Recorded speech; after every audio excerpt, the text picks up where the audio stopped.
Recientemente me interesé en los eventos más oscuros que le sucedieron a los miembros de mi familia en general, así que en algunas reuniones festivas me sentaba con ellos para preguntarles si tenían alguna historia o experiencia interesante que pudieran compartirme. En pocas palabras, todos ellos tenían vivencias aburridas que no aportaban nada a mi curiosidad.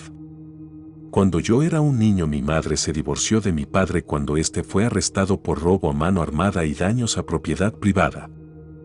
Él estuvo 14 años encerrado detrás de las gruesas puertas de acero de la Penitenciaría Estatal de Berry Telford, ubicada a las afueras de Texas.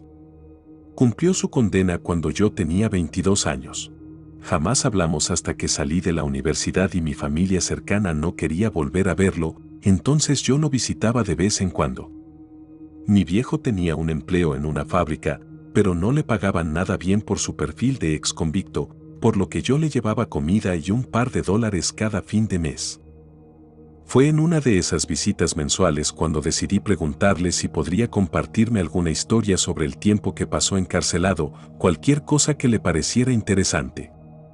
Mi padre es un hombre reformado que no tiene problemas en hablar sobre su vida en prisión, pero jamás esperé que durante las siguientes 2 horas me contara cosas realmente escalofriantes y que no tienen explicación alguna. Al parecer, mi padre estuvo 14 años en un lugar poco común. El primer día es un trauma total para tu sistema. Te desnudan, te registran tus cavidades entrando y saliendo de cada habitación, tienes un horario para dormir, te cronometran las comidas y te arrojan a una celda el resto del día. Luego, acostado esa noche, te das cuenta de que esa será tu vida ahora.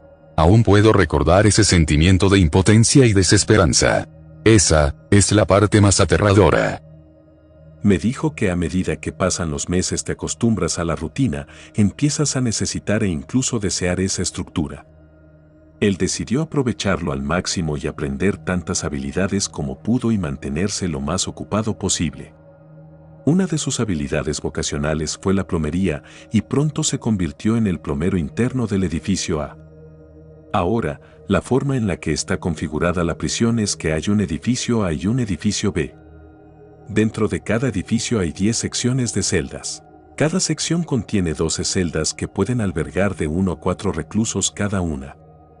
En medio de cada sección hay una sala de recreación donde pasaban la mayor parte de su tiempo libre. Además de estas celdas comunes, cada edificio también contiene varias salas solitarias llamadas FSEC, HSEC y MSEC. Cuando llegué ahí por primera vez, todos bromeaban diciendo que si me salía de la fila, los guardias me enviarían a MSEC. Un día le pregunté a un compañero, que ya llevaba encerrado 6 años cuando yo apenas llegaba, sobre por qué la gente seguía hablando de MSEC y no de las otras salas igual de solitarias. Él me respondió que las personas que tienen estadías prolongadas en MSEC simplemente no regresaban igual, algunas ni siquiera regresaban. Los guardias lo sabían, es por eso que siempre dejan MSEC vacío, o ponen allí a los recién llegados que se vuelven alborotadores. Una noche en MSEC y te arreglarás rápido. Nunca había estado ahí, pero había hablado con un par de reclusos que sí. Al parecer todos estaban de acuerdo en una cosa. Algo malvado vive en ese lugar. Entonces, como dije, mi papá se había convertido en el plomero de guardia del edificio A. Dijo que había estado 6 meses ejerciendo el trabajo cuando tuvo su primer encuentro con el ala solitaria MSEC. Cada vez que un inodoro estaba obstruido o no funcionaba correctamente, los guardias simplemente llamaban a mi puerta y me conducían ahí para arreglarlo. Era un trabajo que duraba las 24 horas del día, aunque no me importaba cualquier excusa para salir de mi celda estaba bien para mí. Además, obtienes una celda para ti solo ya que estarás entrando y saliendo a todas horas del día y la noche. Una noche llaman a mi puerta y el guardia me dice, «Vístete John, te necesitamos». Me levantó y comenzamos a bajar por los pasillos. El custodio me dice que es un verdadero desastre ahí abajo, que había visto mucha mierda en su vida, pero eso era una locura. Solo me aconsejó que usara bien mis guantes y botas. Yo tenía demasiada curiosidad y le pregunté qué había pasado. Es Steven en vigilancia suicida. Supongo que de alguna manera debe haber escondido un trozo de metal. Mira, no debería decirte esto, pero no quiero que te sorprendas al entrar ahí. Ese idiota se cortó sus ojos y lengua y las tiró al inodoro, pero no podemos encontrar la lengua, ahí es donde entras tú. Cuando llegamos a nuestro destino pude notar que habíamos entrado a MSEC. Había un guardia parado en la entrada con un recluso que sostenía un trapeador esperando para limpiar después de que yo encontrara las partes faltantes. Cuando entramos de lleno a MSEC estaba inquietantemente oscuro. 4 o 5 luces tenues en el techo recorrían el pasillo. Había un rastro de sangre que parecía haber comenzado al final del corredor. Cada sección SEC tenía 14 celdas con puertas de acero que cubrían toda la vista en su totalidad. Cada puerta tenía una pequeña ventana que podía abrirse y cerrarse desde el exterior con una ranura para la bandeja de comida. A medida que me acercaba podía sentir el olor metálico penetrante. «Abre la 13», dijo el guardia. Cuando entré a ese calabozo no podía creer la cantidad de sangre que había. Estaba en las paredes, estaba en el techo, en el colchón y el inodoro estaba inundado al borde. Usé una cubeta para transferir el agua ensangrentada hasta que pude ver la silueta de algo sumergido. Era un gran fajo de papel higiénico, así que lo saqué y lo puse en el suelo. Cuando comencé a desmenuzarlo lentamente comencé a escuchar un ruido proveniente de las rejillas de ventilación. Sonaba como si alguien se arrastrara o intentara colarse a través de ellos. No pensé mucho en ese momento, pero volveré a eso más tarde. De todos modos, al terminar la bola de papel, como ya lo imaginarás, la lengua del sujeto estaba ahí. El guardia la tomó y lo tiró en una bolsa de hielo, y después de asegurarse que el inodoro funcionaba me llevó de regreso a la entrada de MSEC. Cuando llegamos al final del pasillo esperando a que se abriera la puerta de salida todas las luces se apagaron. Este custodio se alejó de mí rápidamente y me ordenó que me pusiera contra la pared. Yo lo hice lentamente mientras los guardias trataban de averiguar qué estaba pasando. En la tensión del momento escuché ese ruido en las rejillas de ventilación nuevamente. Venían de la celda de la que acababa de salir.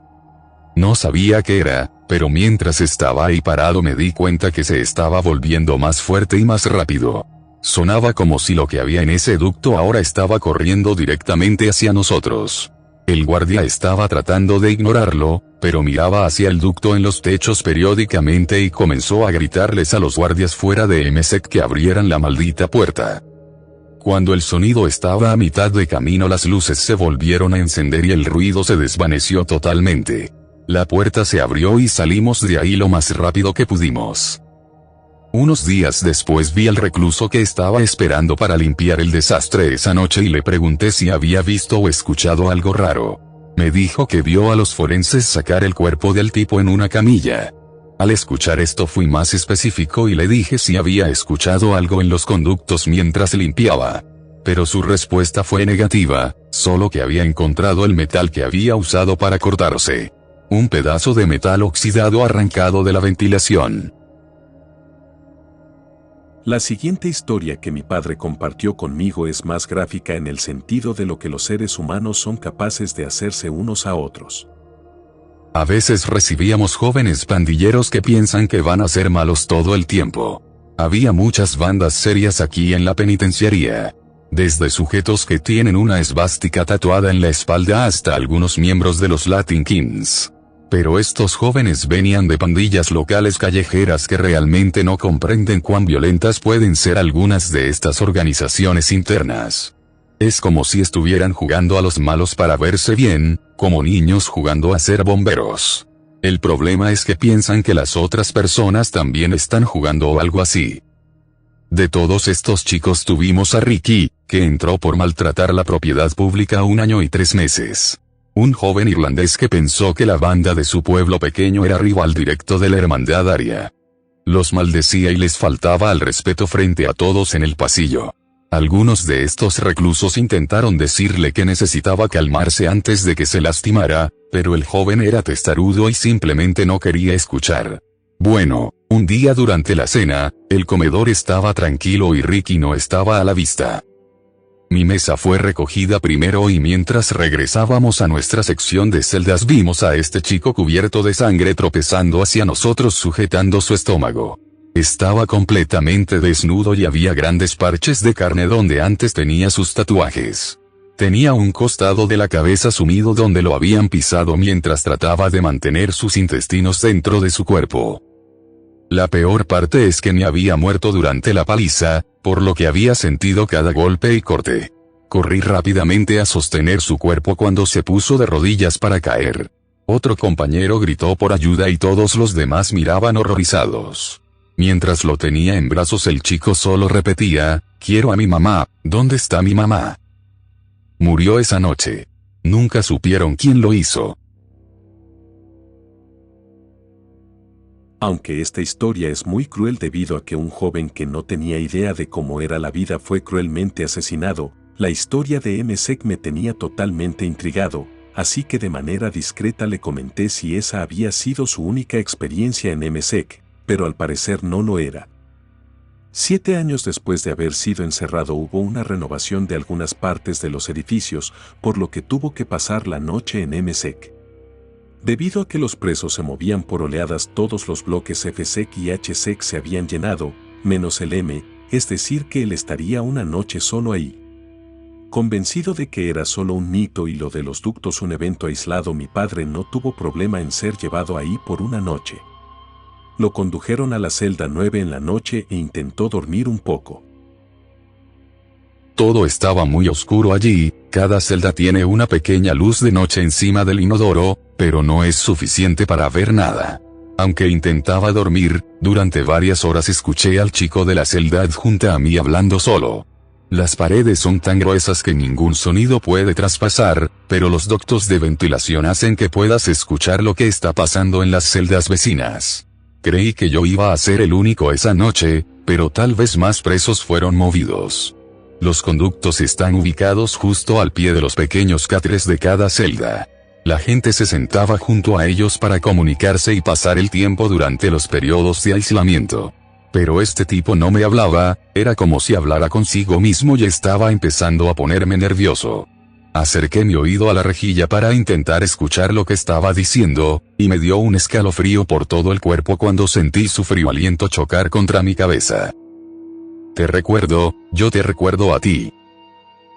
Esas fueron las palabras que salieron de aquel ducto de ventilación. Muy desconcertado golpeé la rejilla diciendo que se callara y me dejara dormir. Pero su voz se hizo un poco más fuerte. ¿Por qué Lucía nunca ha venido a visitarte, John? La extraño al igual que tú. Estaba un poco nervioso, pero si un preso tiene contactos aquí puede conseguir el nombre y la ficha personal de cada reo. Así que le dije que se fuera a la mierda. Caminé a la puerta de mi celda y la toqué con mucha fuerza hasta que un guardia se acercó. ¿Qué rayos quieres, John? Son las 4 de la madrugada. Si no entras y callas al tipo de al lado, yo mismo saldré y lo haré. ¿De qué hablas?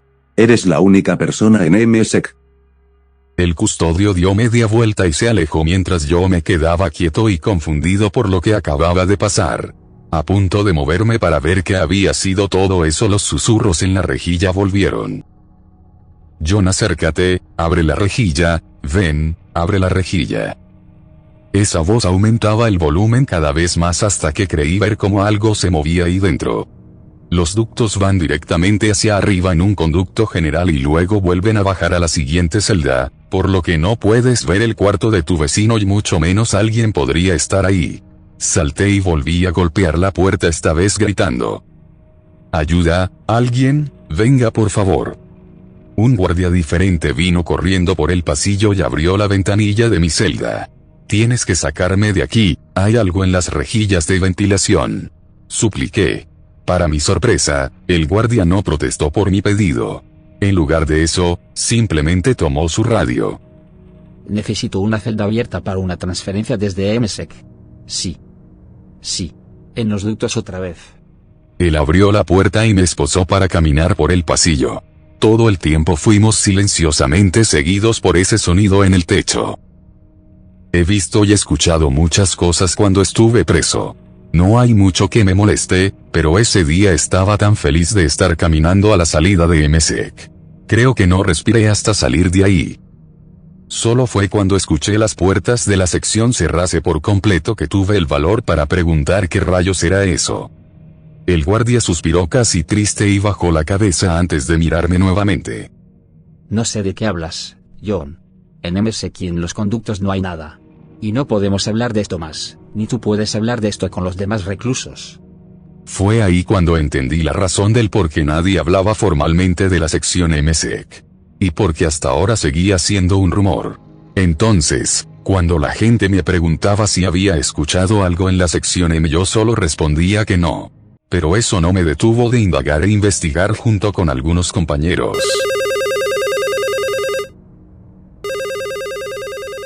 Estaba tan concentrado en la historia que mi teléfono me sobresaltó. Era mi madre, quien necesitaba mi presencia en casa para ayudarla con algunas facturas. Mi padre me insistió en que debía irme después de agradecerme por el dinero y la comida. El camino a casa fue muy silencioso, no podía dejar de pensar en todo lo que me contó papá. No sé qué tiene de especial aquella cárcel ni de qué otras historias tendrá para contar, solo sé que definitivamente volveré pronto para seguir con nuestra charla.